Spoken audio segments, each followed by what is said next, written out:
Good morning students. Today we will start with next chapter, that is the chapter number 5, or you can say chapter number 2 from a second section, that is the diodes and application. In this chapter we will see a PN junction diode, its symbol, construction, working and its application. Then Zener diode, its symbol, construction, working and application. Then rectifiers, in that types of rectifiers, operation of each type, then the terms related with rectifiers, then filters, need of filters, type of different filters, then a light emitting diode, its symbol, construction and working principle. So before going to the first point of the chapter, that is the PN junction diode, we must know first what is a P and what is N in that term, PN junction diode. So for that we need to see some terms which are not mentioned in the syllabus, because we have already seen it in the first year. So we have seen it in a physics. Okay, so we will just revise those terms so that we are needed here. Okay, so first we have to see what is called as a doping. We are knowing that a material is categorized in three categories: semiconductor, conductor and insulator. Semiconductor has a resistivity in between a conductor and an insulator. So the semiconductor is of two types, intrinsic and extrinsic. Intrinsic means it is in a pure form, extrinsic means it is in an impure form. So the intrinsic semiconductors are the semiconductors in the pure form. If you want to increase the conductivity of the intrinsic semiconductor, we have to supply the heat energy or light energy extremely. Because of this, the electrons present in the valence band reaches to the conduction band, so that the conductivity increases. But this method is practically this method is impracticable. So the conductivity is increased in practical. The conductivity is increased by means of a doping process. So doping means adding the impurity. In doping process, the impurities are added to the pure silicon or a germanium. The impurity materials are of two types. First one is a donor impurity or a pentavalent impurity, and a second one is a trivalent impurity, or called as a acceptor impurity. The material which is used as impurity in a doping process is called as a dopant. When the atom contains a 5 valence electrons in its outermost orbit, it is called as a dope. Then this dopant is called as a pentavalent, and it is also called as a doper impurity. It is also called as a donor impurity, and the doping process is called as a donor doping. The pentavalent impurity is used to manufacture N-type intrinsic semiconductor. The examples are arsenic, phosphorus, antimony. These are the examples of a pentavalent impurity. Now see, let's see the acceptor impurity, or which is also called as a trivalent impurity. When the dopant is a trivalent atom, then the atom consists of 3 valence electrons in the outermost orbit. It is nothing but an acceptor impurity, and this doping is called as an acceptor doping. The acceptor doping is used to manufacture a p-type extrinsic semiconductor. See here, extrinsic means impure form of a semiconductor. So the example of a acceptor impurity is boron, gallium, aluminium, indium, etc. So let's see in detail how we can form a N-type semiconductor and a P-type semiconductor. So we will see the formation of a N-type and a P-type semiconductor. Suppose if we add a small amount of a pentavalent impurity, to the pure silicon or germanium material, then an N-type semiconductor is formed. Here base material is silicon or germanium. Okay, so let's see in a figure. We have added a arsenic impurity to the pure silicon base material. As shown in figure, the pentavalent impurity arsenic has a 5 valence electron in its outermost orbit, 1, 2, 3, 4, and this is the 5th one. Okay, and silicon has a 4 valence silicon has a 4 valence electrons. Now as shown in figure, the pentavalent impurity arsenic is added in an intrinsic semiconductor. The 4 valence electrons of arsenic forms the 4 covalent bonds with the 4 valence electrons of neighboring silicon atoms. So this is the first covalent bond, this one is the second, this one is the third, this one is the fourth. Okay, the 4 valence electrons of arsenic forms a 4 covalent bonds with the 4 valence electrons of a neighboring silicon atoms. So the 5th electron of a arsenic atom, it do not have a chance to form a covalent bond, as a silicon atom has formed a bond with the 4 valence electrons of arsenic. So this additional electron, so this is an additional electron, this additional electron enters into the conduction band very easily and it becomes a free electron. So 1 electron from each impurity atom is available for conduction. So this increased number of electrons will make the semiconductor as an n-type semiconductor.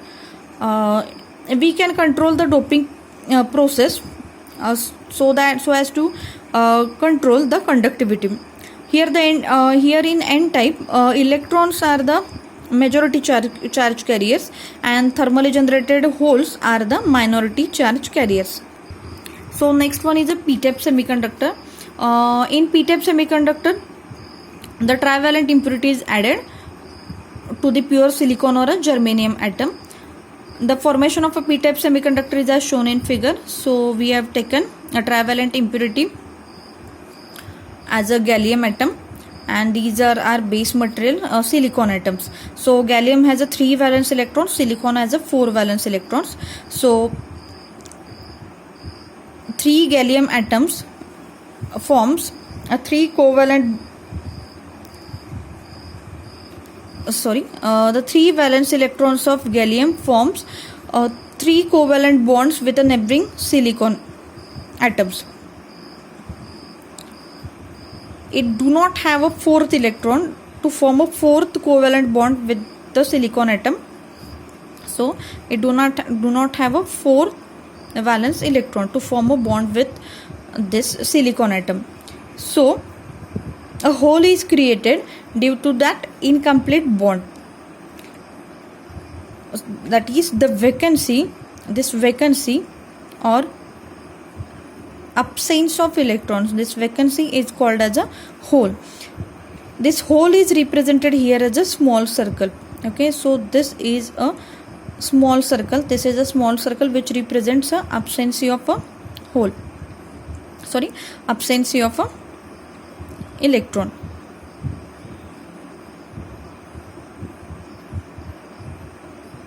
The hole has a positive charge and it's nothing but the absence of a electron. So each trivalent atom gives rise to the generation of a hole. Means if I have added 2 gallium atoms, then 2 holes will generate. 4 gallium atoms, then 4 holes will get generated. So in this way, if we add a trivalent impurity, we will get a p-type of semiconductor. Here there is a small number of electrons which is thermally generated. Here the conduction largely takes place due to the holes. Therefore the holes are majority carriers and the electrons are a minority carriers here. In n-type semiconductor, electrons are majority carriers, but in p-type, holes are majority carriers. In both semiconductors, minority charge carriers are also there. In a p-type, electrons are minority charge carriers, and in n-type, holes are minority charge carriers. So let's see the difference between the p-type and n-type semiconductor. So p-type, it is formed by adding a trivalent impurity. N-type, it is formed by adding a pentavalent impurity. In p-type, majority charge carriers are holes. Here majority charge carriers are electrons. Here minority carriers, in p-type minority carriers are electrons. Here minority carriers are holes. In p-type, impurity is added is an acceptor one, and in n-type the impurity added is a donor one. In p-type 3 covalent bonds are formed. Here in n-type 4 covalent bonds are formed. In p-type the conduction is due to the holes. In n-type the conduction is due to the electrons. Okay, the next point we can add as a example 1. P-type, for example, you can use indium, gallium, aluminium atoms, and for making a n-type you can add a phosphorus, antimony, arsenic atoms. Now let's see the formation of a p-n junction diode. So So here we have taken a p-type semiconductor. We have already seen the p-type, how to form a p-type semiconductor and how to form a n-type semiconductor. So we have taken one p-type semiconductor and one n-type semiconductor, and these two semiconductors are joined together with the help of a special fabrication technique, and this junction is formed. Okay, so this is the junction we are getting by connecting a p-type and a n-type semiconductors together. Okay, so two terminals we are brought out for the external connection with the p and n-type semiconductor, this one and this one. So the terminal which is at p side is called as anode, and the terminal which is at n side is called as a cathode one. Okay, the n side consists of a large number of electrons and few thermally generated holes, where the p-type consists of a large number of holes with a few thermally generated electrons. So the electrons are majority carriers and the holes are the minority carriers in n region.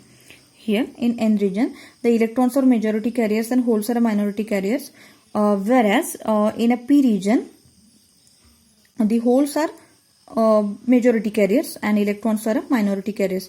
When the p and n type materials connected together, then the p-n junction is formed. So this p-n junction is a basic semiconductor device which is also called as a diode. So p-n junction is nothing but a diode, or it is also called as a p-n junction diode. So let's see what operation takes place when we are connecting a one n-type and one p-type semiconductor. See, here we haven't applied any external voltage between the two terminals, that is between anode and cathode. We haven't connected any external voltages, and so the free electrons from n side will diffuse into the p side. The free electrons from this side will cross the junction and reaches to the p-type. That means it diffuses into the p side and recombines with the holes present over here.